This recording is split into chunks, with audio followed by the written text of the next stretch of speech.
पिछली दफ़ा runner up अच्छा तो नहीं लग रहा है, लेकिन फिर भी हम खफा नहीं है, क्योंकि जो होता है अच्छी के लिए होता है, इसमें खैर होगा और हम पेनल्टी किक पे आ रहे हैं तो कोई बात नहीं है। नहीं, बहुत अच्छा इंतखाब था।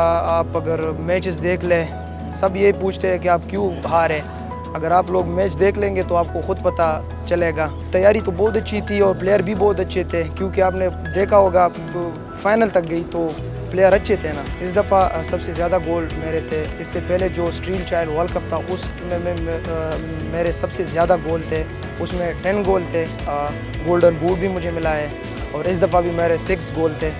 इसमें इस दफ़ा बलूचिस्तान से लड़का नहीं है, बाकी चारों सूबे के बच्चे इसमें मौजूद हैं और ये बच्चे ऐसे ही नहीं आ जाते। वहाँ पे जाके हम 150-200 बच्चा होता है, ट्रायल करते हैं, फिर उनमें से एक दो इस तरह करके अपने मीरपुर में लाते हैं। तो वहाँ पे तकरीबन 40 से 50 बच्चे आ जाते हैं। फिर उनको हम दो हफ्ते ट्रेनिंग करा के देखते हैं कि आया इसने इम्प्रूव किया कि नहीं किया। छोटा बच्चा है हमारा, उसने आपको बताया लक।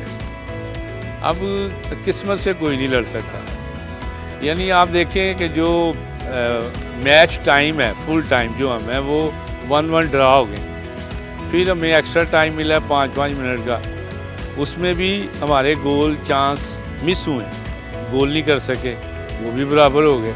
अब पेनल्टियाँ लगी हैं, वो भी 5-5 पेनल्टियाँ लगती हैं पहले, तो वो भी बराबर हो गई हैं। अब फिर 10वीं पेनल्टी पे जाके तो ये फ़ैसला हुआ। जहाँ भी हैं काम करना चाहिए, मेहनत करनी चाहिए, और जब आप ईमानदारी से काम करेंगे तो अल्लाह ताला की तरफ से भी आपको मदद मिलेगी। और अल्लाह ताला की जिसको मदद मिल जाए उसको और क्या चाहिए।